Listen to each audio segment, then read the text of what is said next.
பிறந்ததிலிருந்தே Christian குடும்பத்தை சார்ந்தவங்க தான். எனக்கு 2 அக்கா இருக்காங்க. நான் 3வது பொண்ணு. நாங்கள் கிறிஸ்டினாக இருக்கிறதுனால நான் சின்ன பிள்ளையிலையெல்லாம் சண்டே ஸ்கூல் அட்டன் பண்ணுவேன். சர்ச்சுக்கு டெய்லியும் போவேன். எல்லா ஆக்டிவிட்டீஸ்லேயும் நான் கலந்து கொள்ளுவேன்.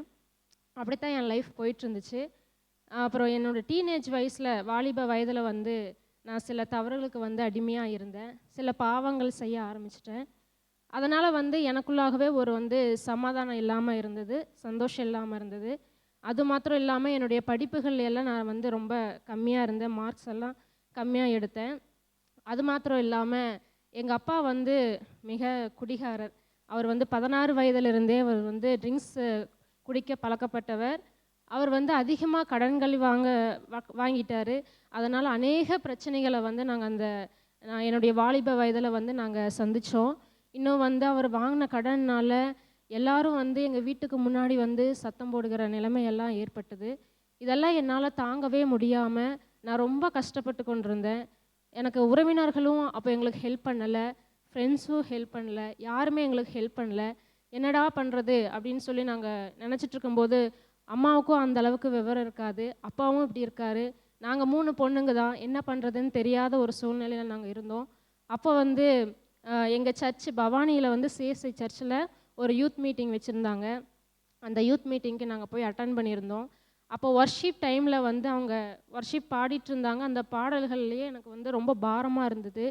அதுவும் இல்லாமல் நான் ரொம்ப வேதனைப்பட்டு கொண்டிருந்தேன். எங்களுடைய கஷ்டங்களையெல்லாம் குறித்து வேதனைப்பட்டுட்டு இருந்தேன். ஆண்டவரே, எப்படியாவது எனக்கு நீங்கள் மாத்திரம்தான் சமாதானம் கொடுக்கணும், உங்களால் மாத்திரம்தான் சமாதானம் கொடுக்க முடியும் அப்படின்னு சொல்லிட்டு நான் ஜெபம் பண்ணிட்டு இருந்தேன். என்னை நீங்கள் கூப்பிடுவீங்களா, என்னுடைய சத்தத்தை நீங்கள் கேட்குறீங்களா அப்படின்னு சொல்லி நான் கேட்டுட்டு இருந்தேன்.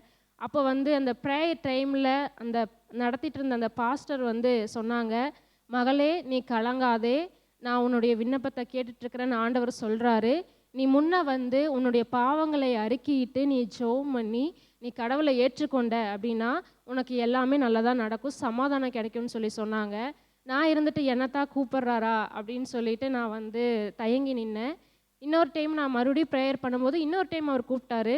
நீ உன்னுடைய வீட்டில் கடைசி மக அப்படின்னு சொல்லி சொன்னார். எத்தனையோ வீட்டில் எத்தனையோ பேர் கடைசியாக மகளாக இருக்கலாம்.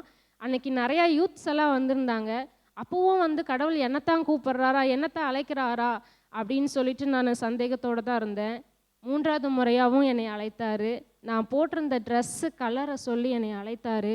அப்போவும் நான் முன்னாடி போக தயங்கினேன். அதுக்கப்புறம் கடவுள் எங்களோட கூட பேசினதுனால நான் அவர்கிட்ட போய் ஜெபம் பண்ணி நான் என்னுடைய பாவத்தை அறிக்கையிட்டு நான் ஜெபம் பண்ணிட்டு வந்தேன். அதிலிருந்து என்னுடைய லைஃப் மாறிச்சு. நான் ஒவ்வொரு நாளும் ப்ரேயர் பண்ண ஆரம்பித்தேன், ஜெபிக்க ஆரம்பித்தேன், வேத வசனங்களை எல்லாம் வாசிக்க ஆரம்பித்தேன். கொஞ்சம் கொஞ்சமாக நான் இம்ப்ரூவ் ஆன இந்த ஆவிக்குரிய வாழ்க்கையில். அப்புறம் என்னுடைய காலேஜ் லைஃப்பில் எப்படி நான் என்னுடைய வாழ்க்கையில் கடவுள் அதிசயங்களை செஞ்சுருக்கிறாரு. நான் ஜெபிக்க எங்கள் அப்பாவோட குடிப்பழக்கம் மாறுச்சு. எப்படி மாறுச்சுன்னா, அவருக்கு ஒரு டைஃபாய்டு ஃபீவர் வந்துச்சு. அப்போ ஹாஸ்பிட்டல் போகும்போது சொன்னாங்க, நீங்கள் ட்ரிங்க்ஸ் அடிப்பீங்களா அப்படின்னு சொல்லி கேட்டாங்க. ஆமாம் அப்படின்னு அவர் சொல்லும்பொழுது, இனிமேல் நீங்கள் குடிச்சிங்க அப்படின்னு சொன்னால் நீங்கள் செத்து போயிடுவீங்க அப்படின்னு சொல்லி சொன்னாங்க. எங்கள் அப்பா உடனே அவர் மனம் திரும்பினார். நாங்கள் ப்ரேயர் பண்ணோம், ஆண்டவரே எப்படியாவது எங்கள் அப்பாவுடைய மனநிலை மாறணும், குடிப்பழக்கம் மாறணும், எங்களுடைய வீட்டின் சூழ்நிலையெல்லாம் மாறணும்னு சொல்லி நான் ஜெபம் பண்ணிட்டு இருந்தேன். அப்போ கடவுள் எங்களுடைய ஜெபத்தையெல்லாம் கேட்டு எங்கள் அப்பாவோட குடிப்பழக்கமும் மாறுச்சு. அதுக்கப்புறம் எங்கள் அப்பா வேலைக்கு போக ஆரம்பித்தார், ஒரு சொந்த பிஸ்னஸ் செய்ய ஆரம்பித்தார். அதன் மூலிமா எங்களுடைய கடன்களெல்லாம் கட்டப்பட்டது. எங்களுக்கு ரொம்ப சந்தோஷமாக இருந்தது. யார் யார் முன்னாடியெல்லாம் நாங்கள் வெட்கப்பட்டு நின்னமோ கர்த்தர் எங்களை அந்த நேரத்தில் எல்லாத்துக்கு முன்னாடி ஒரு சாட்சியாய் நிறுத்தினார். அப்புறம் இந்த விஷயத்தை நான் யாராவது கிட்ட சொல்லணும் அப்படின்னு சொல்லி நான் என் காலேஜ் லைஃப்பில் எப்படி சொல்கிறது அப்படின்னு தெரியாமல் நான் இருந்தேன். அப்போ கேம்பஸ் குருசேட்லேருந்து 2 ஸ்டாஃப் எங்களை பார்த்தாங்க. என்னை பார்த்து என்னை ஆவிக்குரிய வாழ்க்கையில் இன்னும் நடத்துனாங்க. எப்படி காஸ்பல் ஷேர் பண்ணுறது அப்படின்னு சொல்லிட்டு ஆவிக்குரிய 4 விதிகள் குறித்து அவங்க சொன்னாங்க. அது மூலிமா நான் கற்றுக்கொண்டேன். நிறையா கேம்பெயினை கூட்டிகிட்டு போனாங்க, எப்படி சுவிசேஷம் அறிவிக்கிறதுன்னு சொல்லி சொன்னாங்க. அது மூலியமாகவும் நானும் என்னுடைய ஸ்டூடெண்ட்ஸ்க்கெல்லாம் நான் சொல்ல கர்த்தர் எனக்கு பெரிதான கிருபையை கொடுத்தாரு. அதுக்கப்புறம் எனக்கு வேலை கிடைத்ததுனால நான் ஊழியத்துக்கு கமிட் பண்ணியிருந்தேன் ஒரு கேம்பில். என்னால் போக முடியல குடும்ப சூழ்நிலை மூலிமா. 5 வருஷம் நான் வந்து ஒர்க் பண்ணேன் ஒரு கம்பெனியில். அதுக்கப்புறம் எனக்கு வந்து ஊழியத்துக்கு போகணுங்கிற ஒரு எண்ணம் என் மனதுக்குள்ளே இருந்துகிட்டே இருந்தது. எப்படி போகிறது அப்படின்னு சொல்லிட்டு நான் இருக்கும் பொழுது, திருமணம் ஆனதுக்கப்புறம் மீண்டுமாய் கடவுளுக்கென ஊழியம் செய்வதற்கான ஒரு வாய்ப்பு எனக்கு வந்து ஏற்பட்டது. நான் திருமணத்துக்கு அப்புறம் இந்த கேம்பஸ் குருசேடில் ஜாயின் பண்ணேன். 1 இயர் ட்ரைனிங் எடுத்தேன். கடவுள் என்னை வந்து இந்த ஊழியத்தில் வந்து பயன்படுத்தி கொண்டு வருகிறார். நான் இப்போ சேலத்தில் இருக்கிறேன். என் கணவர் வந்து பென்னி. அவர் வந்து 10 வருஷமாக ஊழியம் செஞ்சிட்ருக்காரு. நான் இப்போ 5 வருஷமாக ஊழியம் செஞ்சிட்ருக்கிறேன். எங்களுக்கு கல்யாணம் ஆன 1 வருடத்தில் எங்களுக்கு கர்த்தர் வந்து ஒரு குழந்தையை கொடுத்தார். அது எங்களுக்கு ரொம்ப ஆசீர்வாதமானது இருந்தது. எங்களுடைய எங்கள் வீட்டு சைடும் சரி, எங்களுடைய மாமியார் வீட்டு சைடும் அந்த குழந்தையை குறித்து ரொம்ப சந்தோஷப்பட்டாங்க. ஆனால் அது எங்களுக்கு வந்து நிலைக்கல. 5 மாதத்தில் நாங்கள் ஸ்கேன் பண்ணும் பொழுது அந்த குழந்தைக்கு கிட்னி ப்ராப்ளம் சொல்லிட்டாங்க. நான் ஊழியத்துக்கு வந்ததுக்கப்புறம் நான் ஃபேஸ் பண்ணுற ஒரு முதல் காரியம் இது. என்னால் வந்து ஒன்றும் பண்ண முடியல. நாங்கள் டாக்டர்ஸ் எல்லாம் பார்த்தோம், சென்னை வரையும் போனோம். போயிட்டு எப்படியாவது ஆண்டவரே நீங்கள் இந்த குழந்தை எங்களுக்கு கொடுங்க, ஏன்னா நாங்கள் ரொம்ப அந்த குழந்தைக்காக பிரயாசப்பட்டு கொண்டிருந்தோம், கொடுங்கன்னு சொல்லி சொன்னோம். எப்படியாவது சுகப்படுத்துங்க அப்படின்னு சொன்னோம். சென்னை வரையும் போனோம். அங்கெல்லாம் செக் பண்ணிவிட்டு என்ன சொன்னாங்கன்னா, இங்கே சேலத்தில் செக் பண்ணும்போது ஒரு கிட்னி தான் ஃபெயிலியர்னு சொன்னாங்க. சென்னை போகும்போது 2 கிட்னியும் ஃபெயிலியர் ஆயிடுச்சு அப்படின்னு சொல்லிட்டாங்க. எங்களுக்கு என்ன பண்ணுறதுன்னு தெரியல.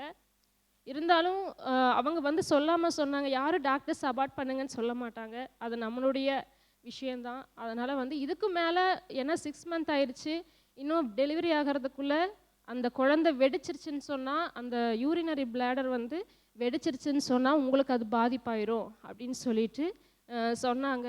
எங்களுக்கு அந்த கஷ்டம் தாங்கவே முடியலை. அதுக்கப்புறம் நாங்கள் தொடர்ந்து ஜெபித்தோம். கர்த்தர் எப்படியாவது சுகத்தை கட்டளையிடுவாருன்னு சொல்லிட்டு. அப்புறம் நாங்கள் ஜெபிக்கும்போது சிலருடைய ஆலோசனையினால் நாங்கள் அதை அபார்ட் பண்ண வேண்டிய சூழ்நிலை இருந்தது. எனக்கு நார்மல் டெலிவரியில் தான் அது எடுத்தாங்க. அது எடுக்கும்போது தான் எனக்கு தெரிஞ்சது, அந்த குழந்தைய வந்து ஏன் கர்த்தர் சுகப்படுத்தலை, ஏன் சீக்கிரமாக எடுக்க வச்சாருன்னு சொல்லிட்டு. அது எனக்கு காமிக்கல, எங்கள் ஃபேமிலிஸில் காமிச்சிருக்காங்க.